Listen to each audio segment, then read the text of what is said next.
kayaknya tinggal satu langkah lagi nih, Deddy Mulyadi masuk gelanggang itu. Dan dia akan merebut panggung gelanggang politik nasional itu dengan apa yang dilakukan sekarang. Jadi kalau misalnya sekarang tidak hanya orang Jawa Barat yang bicara soal Deddy Mulyadi dengan kebijakan kontroversinya dalam tanda kutip, sekarang orang Sumatera Barat sudah mulai bicara soal Deddy Mulyadi. Sekarang orang Sulawesi sudah mulai bicara soal Deddy Mulyadi. Orang Kalimantan dan lain sebagainya sudah bicara soal Deddy Mulyadi. Sehingga tingkatan popularitas Deddy Mulyadi akan merangkak naik. Dan secara politik itu saya anggap wajar-wajar saja.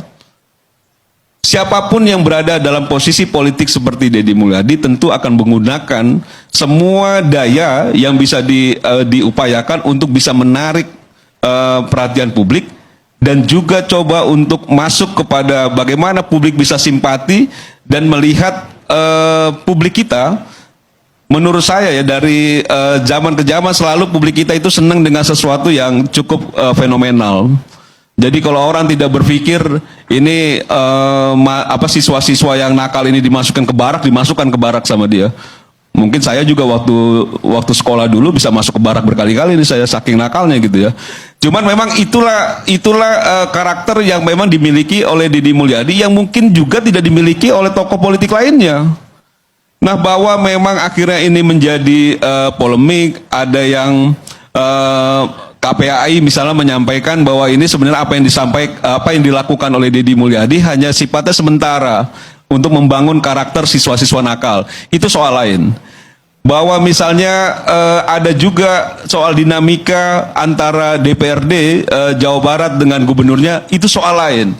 Tapi bahwa memang ada upaya Deddy Mulyadi untuk menaikkan strata politik dia sebagai tokoh politik nasional, ini yang rasa-rasanya bukan bahwa memang Pilpres di 2029 masih terlalu jauh.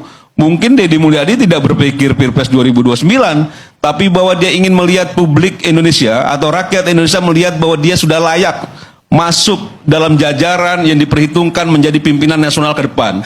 Entah 2029, entah 2034, entah tidak jadi sama sekali, tapi bahwa Deddy Mulyadi berhasil mengkreat jabatan dia sebagai Gubernur Jawa Barat sebagai untuk menstimulus dukungan publik sehingga dia bisa dikategorikan masuk dalam tataran tokoh politik nasional. Saya rasa itu dilakukan oleh Deddy Mulyadi dengan sangat baik pada sekarang ini. Dan orang terkaget-kaget ya karena belum sampai setahun mungkin Deddy Mulyadi menjabat sebagai Gubernur Jawa Barat sudah banyak sekali yang dilakukan yang dianggap kontroversi. Sampai dia dianggap bahwa mengikuti jejaknya Mulyono, misal jejaknya Pak Jokowi. Itu coba untuk masuk gorong-gorong dan lain sebagainya. Dan menurut saya selama itu memang masih digemari oleh masyarakat kita yang cenderung memang secara psikologis masyarakat kita itu senang sekali ya dengan sesuatu yang terlihat keren, terlihat bahwa berani, terlihat cepat, satset dan lain sebagainya. Yang itu sekarang tergambar dari Deddy Mulyadi.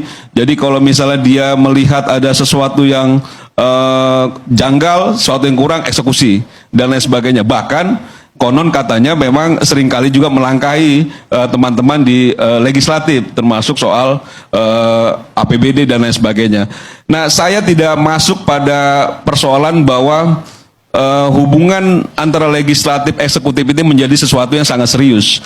Karena memang tidak saja di tingkatan kepala daerah, di tingkatan presiden pun seringkali juga hubungannya kan juga tidak terlalu baik. Apalagi memang di setiap pertarungan atau di setiap kontestasi pasti menghasilkan dukungan politik yang berbeda. Jadi kalau misalnya teman-teman dari fraksi PDI Perjuangan itu melakukan walkout, melakukan kritik, ya harusnya memang itu yang dilakukan sebagai partai politik yang bukan bagian dari Deddy Mulyadi. Jadi rasanya aneh kalau misalnya PDI Perjuangan itu berdiam diri. Jadi itu sesuatu yang menurut saya biasa saja Pak Karni. Sesuatu bukan yang luar biasa seolah-olah bahwa Deddy Mulyadi ini sudah melakukan pelanggaran yang sangat serius gitu. Tapi ini bagian dari dinamika politik kekuasaan yang ada di Jawa Barat. Dan bahwa kita juga memberikan ruang kepada Deddy Mulyadi untuk memperbaiki berbagai hal yang juga dirasakan oleh masyarakat Jawa Barat. ya itu juga harus kita apresiasi bahwa juga ada beberapa hal. Setidaknya memang ada upaya-upaya cepat dari Deddy Mulyadi untuk mengatasi persoalan-persoalan yang ada di Jawa Barat.